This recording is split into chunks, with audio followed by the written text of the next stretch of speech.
Hello, everyone. Welcome. Today I'm here with Renato Beninato, Chairman and co-founder of Nimdzi Insights, and John Flannery, President of Flannery Sales Systems. And today we're going to discuss what buyers really want. Please begin, gentlemen. Renato, go ahead. Hey, John, it's great to be here with you and talk a little bit about this exercise that we did here at Nimdzi when we put together buyers of, in my case, translation and localization services into a room to discuss their challenges. We have done this in 15 locations in the United States, Europe, and Australia. We engaged with over 60 buyers in direct interviews and conversations also. So we had over 100 data points of conversations and interviews that were very interesting for us to bring out some of the topics that clients have in their agenda when it comes to mostly the topic of the moment, AI related situations, but also general activities that would affect buyer behavior, would affect the way that clients buy. And what they really want is sometimes very different from the things that we think they want and from the things that we try to offer to them. So this is essentially the background of our conversation. What do you feel has changed in buyer behavior today? Well, the essence of buyer behavior, in my experience, is essentially people buy from people first, and people buy things that try to solve their personal problems first. Companies don't buy anything; people buy anything, buy things, and through our conversations, one of the things that has become clear, especially in the services business, is the threat of AI. So, what is very interesting is that buyers want to know what other buyers are doing. They want Yeah. to, they want their suppliers to tell them, give them intelligence, give them information about how their competitors or how their peers and how other industries are handling AI in their situation. And the impact of AI is very different depending on the type of service, because this is the type of technology that affects services businesses much more than manufacturing, let's put it this way. Is that they want to understand what is the threat, right? So I have a sense, and different than other times when we do the research and different times where we sold the same service, uh, there is a lot of fear and uncertainty. And times when there are feelings of fear and uncertainty are very good for sales in a way, because you can create value in an indirect way.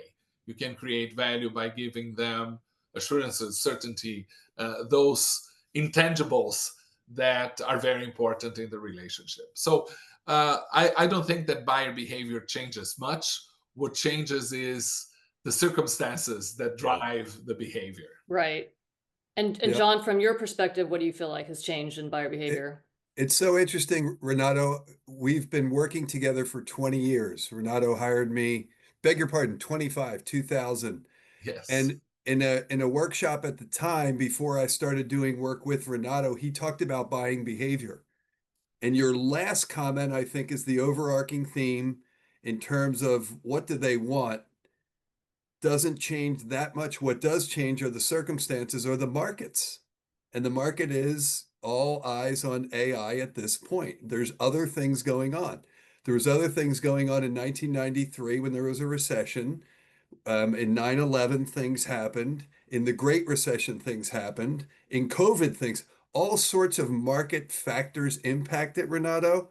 But I'm thinking of you presenting that slide on buying influences, as you do Yes. so well, when you talk about different people in the language services industries and what they're looking for. Localization buyers are one subset of the conversation versus people who own and operate companies. Sometimes they're the same people, sometimes they're different. But how do we address them, and what are we helping them to achieve? Achieve a goal, solve a problem, or satisfy a need is the overarching theme. This is another market situation that we need to be able to address and articulate, as you did, Renato, when you first started this topic, this conversation. I think you were in London before you did this in Malmo and before you did this back in Dublin on what Yes. buyers really want. And you're adapting it to their market conditions from my perspective. And that's why I wanted to have this conversation with you. Well, the number one challenge that we hear from buyers is this need to prove value inside the organization. Yep. Right? So traditionally in this market, and I'm speaking about the specific translation and localization market, but this applies to every industry. There is a phase, there is a business as usual situation where you're essentially negotiating price, right? Mhm. You're describing the cheapest will have an advantage, a low cost advantage, the first mover advantage. There are different advantages that you have in each situation, the incumbent advantage and so on. But usually when you have business as usual, you're negotiating price. Now with AI, which disrupts production chains and the way you measure effort, the conversation needs to determine value. And when organizations describe and identify proving value as a challenge, they're trying to basically defend their jobs. Why? Why? What is the purpose of my existence inside the organization?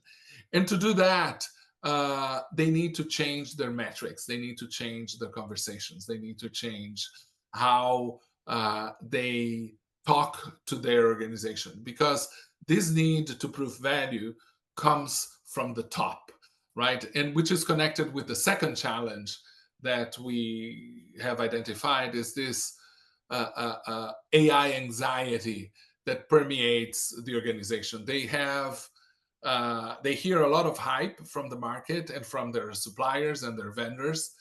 They have a lot of pressure from the top management in the organization. I was recently talking to a client who said, I have some marketing activities that have gone down from 40 hours to 20 minutes because we were able to automate so much stuff with AI, right? Things like voiceovers, things like another case study that we heard in one of our sessions was this company that used to have prompts. How about for you, for buyers, what do they really want from your perspective? Sometimes they know and sometimes they don't. Renato, what percentage of the time does a buyer know what they want when they reach out to us as sellers? 6%. 6%. So 94% of the time, and I don't know if that's right or not, but it's So, but John, you know the classic story, right? That 32.5% of all the statistics are invented on the spot. on the So spot. It was 6% 67. is a good guess. So when they call us, do they know what they want, and how well do we get to shape the conversation around what they need? Yeah. Because if I don't understand, Renato, you're talking about the functionality and the use of AI in organizations and how that helps them to increase value or visibility into the work that they're doing, how they deliver to their customers, how they decrease turnaround time, quality. I love what you said. It's fluid, but it's not accurate. So Yes. it sucks faster, right? Well, it looks great, right? But if you're not an expert in the topic, you can be very easily fooled. You don't know. You're making assumptions and bets and trusting that AI is all knowing and all powerful and can save you and can give you accurate stuff. It lies. It invents stuff. It's just like a bad salesperson. Yeah. Or a good one. Well, Well, my top advisor, Tom Martin, would say it does what my mother would do from time to time when we were young. If it didn't know the answer, it made it up. Mhm. Yes, And yes, absolutely. the good news is AI, it gives itself a disclaimer on the bottom. It says, fact check me. It doesn't say that exactly. Do they know what they really want? And if the buyer, and that's a very broad term, Renato, in your industry, it can be A to Z in terms of formalized or decentralized types of buying titles. If they do know what they want, how do we shape that conversation versus this saying to us, here's what we want, and it's completely inaccurate. They know Well, where they want to go, but they don't know how to get there. exactly. And Right. good sellers help them to articulate and understand what that could look like. So we know that usually what a client describes to you as a problem and a challenge, it's basically a symptom. It's Yep. just the tip of the iceberg, right? You need to understand what is behind that need. Yes. It's like the best analogy that I've seen is it's like a fever, right? You go to the doctor because you have a fever, but your problem is not the fever.